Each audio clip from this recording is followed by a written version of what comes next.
সরকারি বালিকা উচ্চ বিদ্যালয়ে আজকে পঞ্চম শ্রেণীর প্রভাতী ও দিবা শাখার উদ্যোগে আজকের অভিভাবক সমাবেশে সম্মানিত উভয় শাখার সম্মানিত সহকারী প্রধান শিক্ষক, সিনিয়র শিক্ষকবৃন্দ, সহকারী শিক্ষকবৃন্দ, শ্রেণী শিক্ষকবৃন্দ, সম্মানিত অভিভাবক অভিভাবক মণ্ডলী, প্রিয় শিক্ষার্থীবৃন্দ, সুধী মণ্ডলী, আসসালামু আলাইকুম। আসলে আমাদের আজকের এই অনুষ্ঠানটা আয়োজন করতে গিয়ে আমরা খুব অল্প সময়ের মধ্যে সিদ্ধান্তটা নিয়েছি যে আমরা এক দিলে দুই পাখি মারার একটা টার্গেট আমাদের, যা আপনারা যেহেতু আসবেনই, তো আপনাদের খাতা দেখার পরে আমাদের সাথে একটু মত বিনিময় করলেন, এতে করে আপনাদের সময় এবং আমাদেরও সময় সাশ্রয় হলো। আপনাদেরকে আরেকবার অবশ্য ধারাবাহিকভাবে আমরা অবশ্যই ডাকতাম, ওই জায়গাতে আমরা কিন্তু সময়টা আর হয়তো বা আর লাগছে না, লাগলেও আপনারা সবাইকে আমরা একবারে পেতাম না। আমি এই স্কুলে যোগদান করেছি মার্চ মাসের 16 তারিখ। অনেকে আমাকে চেনেন হয়তো, আসলে আমাকে কে কে চিনেন একটা হাত দেখি, হাত নামা। তো অনেকেই দেখা যায় চিনেন না। আমি এই নরসিংদীর সন্তান, ব্রাহ্মণদী আমার বাসা। আমি ব্রাহ্মণদী বয়েজ স্কুলের ছাত্র ছিলাম এবং প্রায় 30 বছর ওখানে শিক্ষকতা করেছি। তারপরে এইচএন হেডমাস্টার হিসেবে প্রমোশন পেয়ে আমি মিঠামই, কিশোরগঞ্জ উপজেলা মিঠামই সরকারি বালিকা উচ্চ বিদ্যালয়ে চলে গেছিলাম হাওড়া এলাকায়। ওখানে প্রায় 11 মাস থাকার পর এই স্কুলে বদলি হয়ে এসেছি এবং মার্চ থেকে জুলাই পর্যন্ত 4 মাস আমার কর্মজীবন চলছে।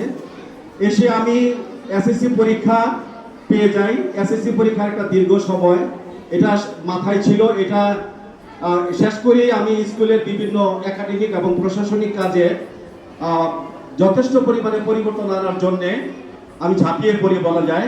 শিক্ষকদের নিয়ে আমি এই পর্যন্ত 3টা মিটিং করেছি, ওনাদের পরামর্শ এবং অভিভাবকদের সাথে আমি নবম এবং দশম শ্রেণী তার মত বিনিময় করেছি 2 দিনে 4টা শাখা। তারপরে আমি একদিন প্রভাতী শাখার শিক্ষা অভিভাবকদের সাথে একটা গেট মিটিং করেছি। তো সেই হিসাবে অভিভাবকদের সাথে আপনারা হলেন আমাদের চতুর্থ পর্যায়ে, আপনাদের সাথে আমি কথা বলছি এবং আপনাদেরকে ধন্যবাদ। আপনাদের উপস্থিতি সম্ভবত 95 এর বেশি হবে না, অনেক উপস্থিতি, আপনাদের ধন্যবাদ। আমরা খুব সংক্ষেপে আমাদের অনুষ্ঠানটা করার এই জন্য করেছি যে আমাদের বিজয় স্যার কিন্তু সব কথাই বলেছেন, উপস্থাপক বলেছেন লুৎফুল কবির সাহেব, যে জন্য আপনাদের ডাকা হয়েছে যে আপনাদের অভিভাবকদের আমার প্রত্যেকের কথা যদি শুনতে চাইতাম পারতাম তাহলে মানে ভালো হতো। তবে যারাই কথা বলেছেন আমি আশা করি যে আপনারা আপনাদের অভিভাবকদের পক্ষ থেকেই কথাগুলি বলেছেন, আমি এই কথাগুলি জবাব এপিসোড দিব। এর আগে আমি আপনাদের সামনে একটু করে আমরা বিগত কয়েক মাসে কি কাজগুলি করেছি একটু আপনাদের শুনিয়ে দিই, 2 মিনিট লাগবে। প্রথমে আমি স্কুলের যে সিলেবাস ওটাকে হাত দিয়েছি এবং সিলেবাসটাকে সময় উপযোগী এবং শিক্ষার্থী উপযোগী করার জন্য, শিক্ষার্থী বান্ধব করার জন্য সিলেবাসটাতে একটা কাজ করেছি। তারপরে আমরা এই সিলেবাসে দেখবেন আপনারা পড়ে ভূমিকাতে কিছু ভালো ভালো কথা লেখা আছে, এগুলো আমি সংযোজন করেছি। ডায়েরিটা আমি হাত দিয়েছি এবং ডায়েরিতেও প্রথম দিকে কিছু কাজ করেছি। শিক্ষার্থীদের কিছু আচরণ আমরা ছিল আগে, তারপরে আরো কিছু সংশোধন করে দিয়েছি, আপনারা যদি একটু পড়েন তাহলে দেখতে পাবেন। তারপরে আমাদের স্কুলের বিদায়ী মেয়েদের সাথে আমি বিদায়ীদের সাথে বিদায় দিতে পেরেছি, তখন রোজার মাস ছিল। এরপরে আমরা পহেলা বৈশাখ আমরা অত্যন্ত সাড়ম্বরের সাথে আড়ম্বরপূর্ণ ভাবে আমরা পালন করেছি। আমাদের শিক্ষকরা বলেছে যে ইতিপূর্বে এত গর্জিয়াসলি ভাবে পহেলা বৈশাখ পালিত হয় নাই। তারপরে আমরা বিদ্যালয়ের মাসে আমরা দেখতে পাচ্ছেন যে একটা স্থায়ী মঞ্চ আমরা করেছি। এইটাকে আমরা সহপাঠ্যক্রমিক কার্যগুলি আমরা আপনাদের জন্য যে অনুষ্ঠানগুলি হবে, আমরা যদি আবহাওয়া ভালো থাকে তাহলে আমরা এই মঞ্চটাকে আরো এনরিচ করে উপরে ছাড়ি দিয়ে ওখানে আমরা ব্যবস্থা করব। তারপরে আমরা স্কুলের অভ্যন্তরে একাডেমিক বিষয়ে শিক্ষকদের পরামর্শকে সামনে নিয়ে আমরা অনেকগুলো বেঞ্চ মেরামত করেছি এবং আরো কিছু বেঞ্চ, নতুন 100 জোড়া বেঞ্চ আমরা তৈরি করার জন্য আমরা ডিমান্ড দিয়েছি এবং আমাদের সচিব মহোদয় আমাদের এখানে এসেছিলেন, ওনাদের কাছে আমরা চাহিদা দিয়ে দিয়েছি। তো আমরা এই যে কাজগুলি করতে পারলে বেঞ্চের যে সমস্যাটা এটা ইনশাআল্লাহ থাকবে না। আমাদের লাইব্রেরিটা একেবারে জরাজীর্ণ ছিল, এটাকে আমরা ঘষামাজা করে 2 জন শিক্ষকের সহযোগিতায় সকলের পরামর্শে লাইব্রেরি এখন এত সুন্দর করা হয়েছে যে শিক্ষার্থীরা লাইব্রেরি থেকে বসে তার পছন্দ মতো বই নিতে পারবে, পড়তে পারবে এবং এই বইগুলি তারা পড়ে তাদের জ্ঞান সমৃদ্ধ করতে পারবে। এবং এখানে দুইজন দক্ষ শিক্ষককে আমরা দায়িত্ব দিয়েছি, ওনারা বিস্তারিত আপনাদের সাথে কথা বলবেন। মেয়েরা বাসায় বই নিয়ে যেতে পারবে এবং বইগুলি পড়ে মাস শেষে একটা কুইজ হবে। ওই কুইজে যদি তারা ভালো করে তাহলে আমরা অবশ্যই ওদেরকে পুরস্কৃত করব। বই পুস্তকের জ্ঞানটাই শুধু জ্ঞান নয়, লাইব্রেরিতে যে অসংখ্য জ্ঞানের ভান্ডার, বড় বড় জ্ঞানীগুলি ব্যক্তিরা কিন্তু লাইব্রেরি থেকে উঠে এসেছেন। লাইব্রেরিকে স্কুলের চেয়ে আরো বেশি গুরুত্ব দেওয়া হয়েছে এবং এই জন্য আমরা লাইব্রেরিটাকে অবশ্যই একদম মানসম্মত করেছি। আপনাদেরকে আমন্ত্রণ রইল আমাদের লাইব্রেরিতে অভিমান করার জন্য। স্কুল খুললে মেয়েদেরকে আমরা লাইব্রেরিতে অ্যাড্রেস দেব এবং তাদেরকে নিয়মিত বই পড়ার সুযোগ দিব, এটাই আমরা করেছি। নবম দশম শ্রেণীর অভিভাবকদেরকে আমরা ডেকেছি, ওনাদের পরামর্শ আমরা শুনেছি এবং সেই পরামর্শ মোতাবেক ওনারা আমাদের যে পরামর্শ দিয়েছে তার মধ্যে মেয়েদেরকে বিশুদ্ধ পানির যে ব্যবস্থাটা এটা আমরা করেছি। এই বিল্ডিং এর দোতলায় এবং ওই বিল্ডিং এর নিচতলায় একদম পিউরিফাই 5টা ধাপে পানিটা পিউরিফাই হয়ে মেয়েদের হাতে আসবে। আমরা এরকম 2টা পিউরিফাই মেশিন বসাই দিয়েছি। আর শুধুমাত্র নরমাল সাবমার্সিবল পানি না, ওই সাবমার্সিবল পানিটা আবার পিউরিফাই হয়ে মেয়েদের কাছে আসবে। আমরা এদিকেও করেছি ওইদিকেও করেছি, বিশুদ্ধ পানির জন্য আর মেয়েদেরকে কষ্ট করতে হবে না, আমরা এটা করেছি। আমাদের বাথরুমগুলি পরিষ্কার করার জন্য আমাদের নির্ধারিত যে কর্মচারী আছে এবং আরেকজন কর্মচারী নতুন জয়েন করেছে, ওদেরকে সহযোগিতায় আমরা বাথরুমগুলোকে একদম নিট এন্ড ক্লিন করছি। তারপরেও যদি কোনো অভিযোগ থাকে মেয়েরা অবশ্যই সংশ্লিষ্ট ক্লাস টিচারকে বলবে। আমরা মেয়েদের জন্য যে কাজগুলি করেছি আমি এসে সেটা হলো যে টিফিনের মানকে আমি যথেষ্ট উন্নত করার চেষ্টা করছি এবং অলরেডি করেছি। আমরা মেয়েদেরকে ডিম রুটি দিচ্ছি, কলা পাউরুটি দিচ্ছি, হানিকম দিচ্ছি, লুচি হালুয়া দিচ্ছি, পুরি দিচ্ছি, সিঙ্গারা দিচ্ছি এবং মিষ্টি পাউরুটি দিচ্ছি। চলবে তো নাকি? যদি না চলে তাহলে আপনারা বলবেন, আমরা আরো উন্নত মানের দেব ইনশাআল্লাহ। আর আমাদের নতুন একটি দোকানকে আমরা পরীক্ষামূলকভাবে রেল স্টেশনের পাশে একটি দোকানকে আমরা পরীক্ষামূলকভাবে টিফিন দিচ্ছি। যদি মানসম্মত হয় তাহলে ওদেরকে আমরা হয়তো 1-2 দিন টিফিনের জন্য আমরা সিলেকশন দিতে পারি। আমাদের স্কুলের ভিতরে যে টিফিনটা হচ্ছে এটা কখনো কখনো উন্নত, কখনো কখনো আবার মেয়েরা খেতে পারে না। এই অভিযোগের প্রেক্ষিতে আমরা একটু ভিন্নতা আনার জন্য এই কাজগুলো আমরা করছি। আমরা সমাবেশ নিয়মিত করছি। সভা হিসেবে আমি প্রায় প্রত্যেকের উপস্থিত থেকে মোটিভেশনাল কথা বলছি মেয়েদের সাথে। নিয়মিত মাসিক মিটিং আমরা শিক্ষকদের সাথে করছি এবং প্রত্যেকটা মিটিং এর যে সারসংক্ষেপ আমরা অনলাইনে দিয়ে দিচ্ছি। আপনার ইচ্ছা করলে বাসায় বসেই আমাদের মিটিং এর সারসংক্ষেপগুলো আমরা দেখতে পাবেন। স্যারেরা অভূতপূর্ব সাড়া দিচ্ছে, উপস্থিত থাকছে, সহযোগিতা করছে, পরামর্শ দিচ্ছে এবং সেই অনুযায়ী আমাদের স্কুল চলছে। স্কুলের সম্পাদকীয় যে কার্যবলীগুলো আছে এগুলো আমরা জোরদার করেছি।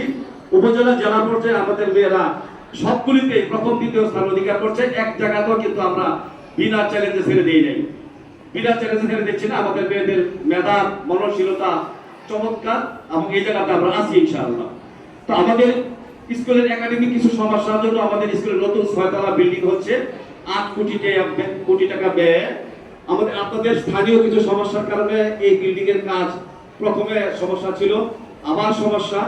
এই জন্য আমাদের স্কুলে গত শনিবার দিন 19 তারিখ না 19শে জুলাই শনিবার দিন শিক্ষা সচিব মহোদয়, স্কুলের ইতিহাসে প্রথম শিক্ষা সচিব মহোদয় সিদ্দিক জুবায়ের স্যার, ওনার পুরো মন্ত্রণালয়ের বড় বড় কর্মকর্তা সহ আমাদের স্কুল ভিজিট করে গেছেন এবং উনি আমাদের মেয়েদের সাথে কথা বলেছেন, আমাদের সাথে কথা বলেছেন, আমাদের ছাত্র ছাত্রীদের সাথে কথা বলেছেন, ইঞ্জিনিয়ারের সাথে কথা বলেছেন, স্থানীয় এলিটদের সাথে কথা বলেছেন এবং তিনি সমস্যাগুলো অনুধাবন করে নিজে হাতে লিখে নিয়ে গেছেন এবং উনি মন্ত্রণালয়ে গিয়েই স্পেশাল অর্ডার দিয়েছেন এবং স্থানীয় প্রশাসন, প্রকৌশলী ডিসি স্যার এবং যারা মাধ্যমিক শিক্ষা অফিসার আছেন তারা তৎপর হয়ে গেছেন। আশা করছি আপনাদের এই 6তলা বিল্ডিংটা আগামী বছরের মধ্যেই হয়ে যাবে এবং এটাতে আমরা মেয়েদেরকে অবশ্যই ওখানে সুন্দর পরিবেশে আমাদের লেখাপড়া কার্যক্রম চালিয়ে যেতে পারবো। আমাদের যে স্কুলের অভ্যন্তরীণ যে কমিটিগুলি আছে এই কমিটিগুলি আমরা পুনর্গঠনকে দক্ষ অভিজ্ঞ শিক্ষকদের দায়িত্ব দিয়েছি। ওনারা কাজ অত্যন্ত নিবেদিত প্রাণ, প্রত্যেকেই যার যার কাজগুলি করে যাচ্ছেন। শিক্ষকদের দীর্ঘদিনের দাবি ছিল ক্লাসে সাউন্ড সিস্টেম চালু করা। অনেক মেয়েদের সাথে কথা বলতে গিয়ে অনেক শিক্ষকরা ক্লান্ত হয়ে পড়েন, প্রত্যেকে 4টা-5টা ক্লাস থাকে। প্রায় সকল রুমে আমরা সাউন্ড সিস্টেমের ব্যবস্থা করেছি এবং আরেকটা এখানে ক্লিপ লাগানো সাউন্ড সিস্টেম, স্যাররা কথা বলতে পারবেন। এখন স্যারদের কথা বলার জন্য আর কষ্ট হবে না। মেয়েদের মনোযোগ আকর্ষণের জন্য এই সাউন্ড সিস্টেম প্রায় সকল রুমে আমরা চালু করে দিয়েছি। এবং ছাদের একটা দাবি ছিল যে এদিকে ফ্যান মাথার উপর ফ্যান নাই, এটাও আমি মেনে নিয়েছি। ছাদের জন্য খোলার পর ইনশাআল্লাহ ছাতার মাথার উপর ফ্যান ঘুরতে থাকবে, মেয়েদের তো ফ্যান ইনশাআল্লাহ আছে। তো এই কাজগুলি আমরা করছি। তারপরে দীর্ঘদিন ধরে আমি দেখলাম যে ল্যাবগুলো অনেকটাই নির্জীব হয়ে পড়ে আছে। সায়েন্স ল্যাব, রসায়ন, পদার্থ, জীব এবং আইসিটি ল্যাবগুলো অনেক নির্জীব। আমি দেখলাম যে কোনোটা স্টোররুম হয়ে আছে। এই সবগুলো জায়গায় আমাকে কাজ করতে হয়েছে এবং সবগুলো ল্যাব চালু হয়েছে। আইসিটি ল্যাব চালু হয়েছে, রসায়ন চালু হয়েছে, পদার্থ, জীব ল্যাবগুলো চালু হয়েছে। ইনশাআল্লাহ একদিন স্যার ক্লাসে পড়াবেন, আরেকদিন ল্যাবে মেয়েদেরকে নিয়ে যাবেন। এই কাজগুলো আমরা করতে অনেক কষ্ট হয়েছে, আপনার সহযোগিতা করছি। তারপরে আমাদের শ্রেণীগুলো আমরা রিঅ্যারেঞ্জ করেছি। আমরা এই দিকে রেখেছি প্রাইমারি, উপরে নিয়েছি নিম্ন মাধ্যমিক, পিছনের বিল্ডিং এ নিয়েছি আমরা একেবারে অষ্টম, নবম, দশম। এভাবে আমরা রুমগুলো রিঅ্যারেঞ্জ করে দিয়েছি যাতে মেয়েদের আসা যাওয়া কোনো কষ্ট না হয়। আমাদের শিক্ষকদের দক্ষতা, মানসিক নীতিমালাকে সামনে নিয়ে একটি সুন্দর রুটিন আমাদের স্যাররা তৈরি করেছেন। নতুন কিছু শিক্ষক জয়েন করেছেন। আমরা রুটিনকে আরেকবার রিভিউ করে যাতে করে সুন্দর ক্লাস, সুন্দর ভালো স্যাররা পায়, ওই বিষয়ে কাজ চলছে। খোলার পরে ইনশাআল্লাহ আমরা চেষ্টা করব ছাত্রদের মধ্যে সুন্দর একটা রুটিন উপহার দেওয়ার জন্য।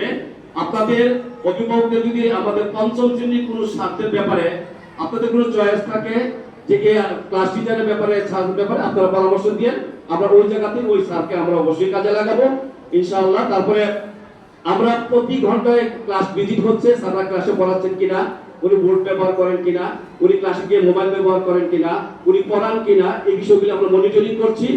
এবং এই অর্ধবার্ষিক পরীক্ষায় আমরা 110 দিন পিছিয়ে দিয়েছি পরীক্ষা, যাতে করে সিলেবাসটা কভার করে পরীক্ষাটা দেওয়া যায়। এবং এতে করে আপনাদের অনেক লাভবান হয়েছে এবং আমাদের স্যাররা বলেছে যে আমরা অনেক সিলেবাস ইনশাআল্লাহ কভার করে দিয়েছি। তো এরপরে আরো শ্রেণী কক্ষগুলো আমরা নিয়মিত ওয়াশ করছি। এইভাবে আমরা অনেকগুলো কাজই করছি, ইনশাআল্লাহ সামনে আরো করব। তো আপনাদের যে কথাগুলো আপনারা বলেছেন, একজন ম্যাডাম বলেছেন যে আপনি স্কুলের ছাত্রী ছিলেন, আপনাকে ধন্যবাদ যে আপনি আমাদের মধ্যে একজন শিক্ষক পরিবারের মানুষ। সার্বিক সম্মত ম্যাডাম, আপনি যে কথাগুলি বলেছেন আমি একমত পোষণ করছি যে আগে স্যাররা অনেক শ্রম দিয়েছে, ভালো ছিল, মাঝে মাঝে একটু ঢিলা হয়ে গেছিল। এবং এই বিষয়ের সাথে আমি একমত। একটি ইংরেজিতে একটি কথা আছে, as the headmaster so is the school. প্রধান শিক্ষকরা যেমন হবে স্কুলটা তেমনই চলবে। অর্থাৎ একটি নৌকার মাঝি যদি দক্ষ হয়, জাহাজের ক্যাপ্টেন যদি দক্ষ হয়, তাহলে জাহাজ তত্তর করে একটা গন্তব্যে পৌঁছবে। আর ক্যাপ্টেন অদক্ষ হলে আর মাঝি যদি অদক্ষ হয়, তাহলে গন্তব্যে না পৌঁছে অবশ্যই অন্যদিকে যাত্রা করবে। তো আমাদের স্যাররাও বলেছেন যে বিগত 3 বছর স্কুলটা অন্ধকার যুগে ছিল, এই জন্যই এই সমস্যা হয়েছে। তো আমি আমার সর্বাত্মক চেষ্টাটা দিয়ে শ্রম দিয়ে চেষ্টা করছি এবং ইনশাআল্লাহ আপনারা দৃশ্যমান দেখতে পাচ্ছেন যে আমাদের স্কুলের লেখাপড়ার মান এবং এই যে এসএসসি পরীক্ষার রেজাল্ট, এটা কিন্তু একটা, আমরা বলছি না যে শতভাগ ভালো, কিন্তু আমরা একটা স্কুলে যে 320 জন এ প্লাস পেয়েছে, এটা হয়তো অনেকে আপনার বাহবা দিচ্ছেন, কিন্তু ওখানে কিন্তু অনেক রহস্যজনক ব্যাপার আছে, এগুলো আমরা বলতে চাচ্ছি না। বাংলাদেশের শত বছরের ঐতিহ্যবাহী স্কুল যেগুলো ঢাকা শহরে, ওনারা সব এ প্লাস পাচ্ছেন না, আর ওনারা পেয়ে ফেলছেন, ওখানে কি হচ্ছে না। কিন্তু আমাদের যে রেজাল্টটা, আমাদের যদি আপনারা সহযোগিতা করেন, আমরা অন্তত 80% আমাদের যা আমরা সেন্টার করি 80% এ প্লাস ইনশাআল্লাহ আমরা পাওয়া দিতে পারবো যদি আপনারা সহযোগিতা করেন। টেস্টে আমরা প্রি টেস্টে যদি ওনারা যে পলিসিগুলি নেয় আমরা সেই পলিসি বুঝি, কিন্তু ওনারা পারেন, আমরা অনেকগুলি কাজে পারি না। প্রি টেস্টে যদি আমরা মেয়েদেরকে ফেল করে আবার ওদের যদি আমরা প্রমোশন সামনে না দিই, টেস্টে যারা ফেল করেছে তাদের যদি আমরা প্রমোশন, যদি তাদেরকে একটা বোর্ডে সেটেল আপ না করি, তাহলে কিন্তু আমরা শতভাগ পাস হয়ে যাবে। কিন্তু ওই জায়গাতে আমরা পাচ্ছি না। 5 বিষয়ে ফেল করে, 6 বিষয়ে ফেল করে অভিভাবক বড় বড় ফেইলি ব্যক্তিদেরকে দিয়ে আসে না, আমাদেরকে দেন, আমরা পারবে। এবার আমাদের 18 জন ফেল করলো না, যদি আমরা ফেলগুলিকে না দিতাম তাহলে শতভাগ পাস হয়ে যেত। শতভাগ পাস হলে আপনার এ প্লাস কম হলেও বোর্ডের কাছে, সমাজের কাছে, সকলের কাছে আমাদের যে গ্রহণযোগ্যতা অনেক বেড়ে যায়। আপনি অনেকগুলো এ প্লাস পেলেন, আমাদের অনেক এ প্লাস পেলো, বোর্ডের জিপিএ পেলো, বোর্ডে ফার্স্ট হলো, কিন্তু ফেল তো বলেছে। সুতরাং ওই জায়গাতে আমরা থাকতে পারবো যদি আপনারা সহযোগিতা করেন। আপনারা অনেকেই কোচিং এর কথা বলেছেন, বিষয়টা আমাদের মাথায় আছে এবং সরকারের নির্দেশনা আছে স্কুলের ভিতরে, স্কুলের ক্যাম্পাসে এই ধরনের করা যেতে পারে। তো আপনারা যেহেতু পরামর্শ দিয়েছেন, আমরা এটাকে স্বাগত গ্রহণ করছি, আমরা স্বাগত জানাচ্ছি। আমরা অবশ্যই এই বিষয়ে একটা নীতিমালা তৈরি করে আমরা এই বিষয়টা কাজ করব এবং আপনারা যদি পরামর্শ দেন তাহলে আগামী মাসের আমরা প্রথম সপ্তাহ থেকে আমরা কাজটা করতে পারি। আমরা মেয়েদেরকে প্রভাতী শাখার মেয়েদেরকে 11:30 থেকে 12টা পর্যন্ত, একইভাবে বিবাহ শাখার মেয়েরাও এই সময় একটু আগে চলে আসবে, তাদেরকে 10:30-12টা পর্যন্ত আমরা ভিন্ন ভিন্ন ক্লাসে আমরা অবশ্যই ক্লাসটা করিয়ে নিয়ে যাব। তো এই বিষয়ে আমরা পাশাপাশি আরেকটা কাজ করতে চাচ্ছি, সেটা হলো প্রত্যেক সপ্তাহে বা মাসে একটা করে মডেল টেস্ট আমরা দিব, পরীক্ষা নিব। এই জায়গাতে আপনাদের সহযোগিতা করতে হবে, ক্লাসও করব, আমরা মডেল টেস্টও নিব, খাতাগুলো আপনাদের বাড়িতে আমরা পৌঁছে দিব। এখানে ক্লাস টিচাররা মনিটরিং করবে, আমি নিজে মনিটরিং করব। ক্লাসগুলি আপনাদেরকে এনশিওর করছি যে কোনো স্যার ক্লাসে মিস করলে অথবা যদি ক্লাসে স্যার না আসে বাকি দেন, তাহলে ক্যালেন্ডার আমি আরেকজন শিক্ষককে দিয়ে দিব। আমাদের কোন 50 জন শিক্ষকের মধ্যে আলহামদুলিল্লাহ 48 জন শিক্ষক আছে। আমাদের শিক্ষকের কোনো ঘাটতি নেই, দক্ষতার কোনো ঘাটতি নেই। শিক্ষকের অলসতার জন্য আমরা অবশ্যই আরেকজনকে এখানে এনক্লুড করব। এবং কোন স্যারকে কোন সাবজেক্ট দিব আপনাদের পরামর্শ থাকলে আমাদের পিএইচডি প্রশ্ন আছে, আমাদেরকে বলবেন। আমরা ইনশাআল্লাহ, আপনারা শুনেছেন যে এইবারে প্রাইভেট স্কুলগুলি কিন্তু আর বৃত্তি দেওয়ার সুযোগ পাচ্ছে না। প্রাইভেট স্কুল যত ভালো হোক ওনাদেরকে বৃত্তির বাইরে রাখা হয়েছে। গভর্নমেন্ট স্কুল, রেজিস্টার্ড স্কুলগুলো, প্রাইভেট স্কুলগুলো পরীক্ষা দেবে। এইবার যে সুযোগটা আমরা পেয়েছি, প্রাইভেট স্কুলগুলো না থাকার কারণে আমাদের মাঠটা অনেকটাই খালি। আমরা জেলা গভর্নমেন্ট স্কুলে আমাদের মেয়েদেরকে আমরা যদি ঠিকভাবে নার্সিং করতে পারি, এবার আমরা একটা বাম্পার রেজাল্ট দিতে পারবো। তো আপনাদেরকে ধন্যবাদ জানাচ্ছি আসার জন্য, অনেক কষ্ট করছেন আপনারা, আপনাদের জন্য অনেক শুভকামনা রইল। আমার মোবাইল নাম্বারটা সম্ভবত আপনাদের ডায়েরিতে দেওয়া আছে, আপনারা যে কোনো সময় কথা বলবেন, আসবেন। শ্রেণী শিক্ষক 267% আছে। ক্লাস টিচারদের মোবাইল নাম্বারটা আপনারা অবশ্যই সাথে রাখবেন, ওনার সাথে কথা বলবেন। আপনার মেয়ে স্কুলে পাঠাই দিয়ে যদি আপনার দায়িত্ব পালন করেন, শেষ করেন, তাহলে হবে না। হ্যাঁ, আর আজকের যে রেজাল্টটা হয়েছে, এই রেজাল্টটা আমরা ইনপুট দিয়ে আজকেই রাত্রে আমরা পাঠিয়ে দেব। মেধার ভিত্তিতে পুরা 4 শাখা থেকে 88 প্লাস 89 জন, সম্ভবত 89 জন মেয়েকে আমরা উপরের মেধার ভিত্তিতে লিস্ট আমরা পাঠিয়ে দিব, একদম উপরের মেধার ভিত্তিতে পাঠিয়ে দিব। এরপরে আপনি যদি আপনার তদবির করেন আর চলবে না, অনলাইনে চলে গেলে আর চলবে না। তো এই ক্ষেত্রে আমরা এই জন্য আপনাদের ডাকিয়েছি যে যদি কারো মার্কে যোগ বিয়োগে ভুল থাকে, একটা মেরিট মেয়ে পাস করলো আর কম মেরিট চলে গেল, ওই জায়গাতে এই জন্য আপনাদের আমরা ডেকেছি। তো আমরা নাম ইনশাআল্লাহ পাঠিয়ে দিব। অনেক কষ্ট করে আপনাদের এসে আপনাদের জন্য একটু নাস্তার ব্যবস্থা আছে, নাস্তা নেবেন, আপনারা সহযোগিতা করবেন, আমাদের জন্য দোয়া করবেন। আমাদের স্কুল ইনশাআল্লাহ সামনের দিকে এগিয়ে চলছে। স্কুলে ট্রাকে চলে গেছে, ঐতিহ্যবাহী স্কুল তার ট্রাকে চলে গেছে। একদল দক্ষ শিক্ষক আমাদের পিছিয়ে আছে, আমরা ইনশাআল্লাহ পিছবো না। আমরা ইনশাআল্লাহ জুলাই বিপ্লবের চেতনা নিয়ে আমরা কাজ করব, আমরা সামনের দিকে এগিয়ে যাবো। ধন্যবাদ সকলকে, আসসালামু আলাইকুম।